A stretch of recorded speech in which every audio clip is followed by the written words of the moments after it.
Sigon's Complete Steel. You can find players wearing this set in the wild by going to the normal mode lobby and joining a Tristram. Here you will find Sigon wearing tryhards clearing the filth from Tristram in mere seconds. Carrying along with them all the leeching sorceress players who steal all the mana potions so they can continue doing 0 damage with their weak-ass firebolts. But I digress. In terms of leveling, it's a great set. You only need to be level 6 to wear it, assuming you dump all your stat points into strength because this set is heavy.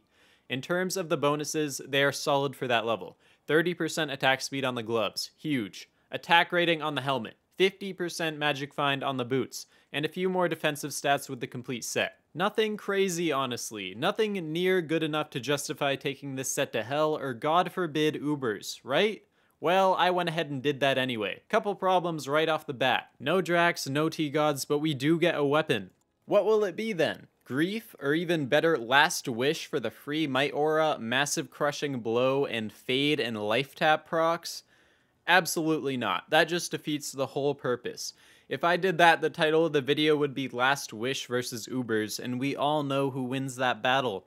Does that mean I have to use some trash or weapon? No, I'm using a godly flesh render. You can drop this beast of a weapon easily off of Nightmare and Dariel. It has Crushing Blow, Deadly Strike, and Open Wounds, a perfect combination for Ubers.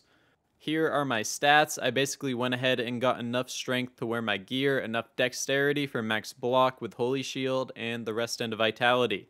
The build was incredibly simple, 1 point into Salvation, Max Might, Holy Shield, and Fanaticism.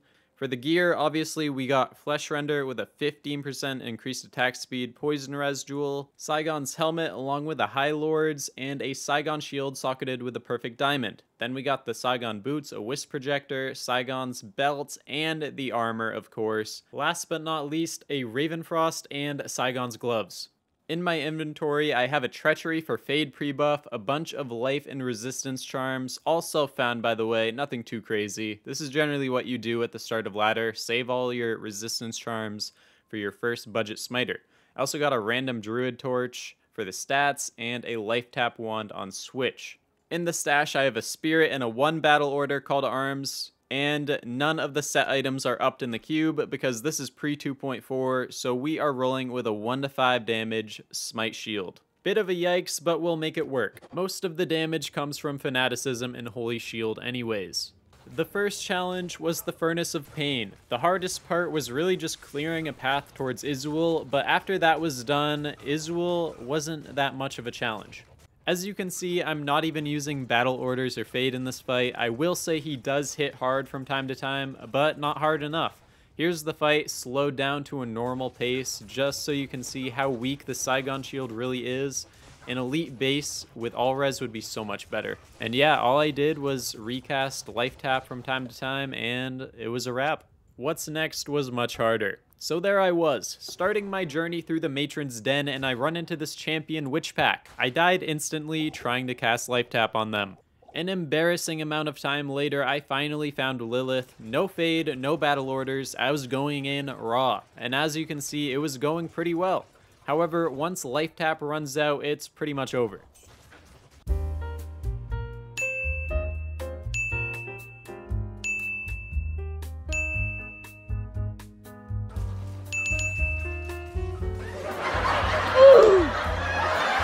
Eventually, I got a little smarter and stacked Antidote and Mana Potions and made sure to reapply Life Tap on a regular basis. Doing it the right way, she went down without too much difficulty. Now it was on to Duriel. The problem with Duriel is that he doesn't give you much of a chance to reapply Life Tap. Get your ass back here! But in the end, it was just a matter of throwing yourself at him over and over until eventually he would die within the duration of a single Life Tap charge. With all the Organ bosses down, Uber Tristram was next. I lured out Mephisto, and this was the start to a 12-minute fight. If I was more patient and consistently casted Life Tap, it would have been an easy battle. I mean, that's half the reason people wear Drax and spend high runes on Exile, so they can be lazy. And I am the same way, a lazy, soft-core scrub. If you really think about it, respawning is the most broken ability in the game. Lose a fight, who cares? Try again. Speaking of fights, the Diablo fight went so smoothly, but he didn't even summon any friends. He didn't even cast a single Bone Prison. This made my life very easy. Diablo is kind of pathetic when you think about it. Lord of Terror, and all he ever accomplished was destroying a town with a population of like 7 people. Sad. I started the Baal fight off strong, but I was running out of potions fast, and when I can't use Smite anymore, I won't be able to leech because my attack rating is way too low. No mana. You have no mana, bitch. You have no mana! Get the fuck out of here! Let's go! The entire fight lasted a rather long 17 minutes, but in the end, I was the victor. The question we are all asking ourselves, will this be a Druid Torch? A 1420 Amazon Torch. That is better than average in my opinion. There's just one problem. I accidentally was wearing Treachery when I killed Uber Mephisto and halfway through Diablo. The run was bricked, so I had to do it all over again. This time around, it was much cleaner and I wore Sigons the whole way through. Enjoy.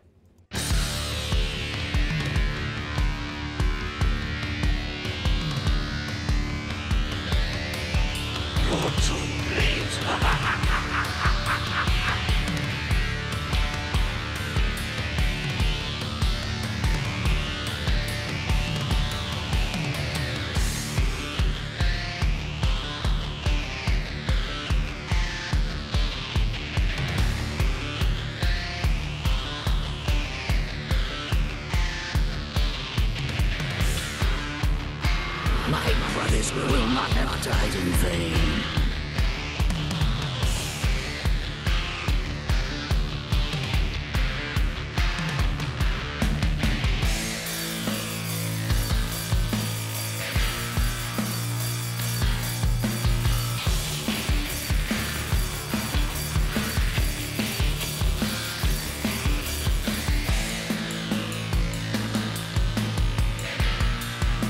Not even death can save you from me.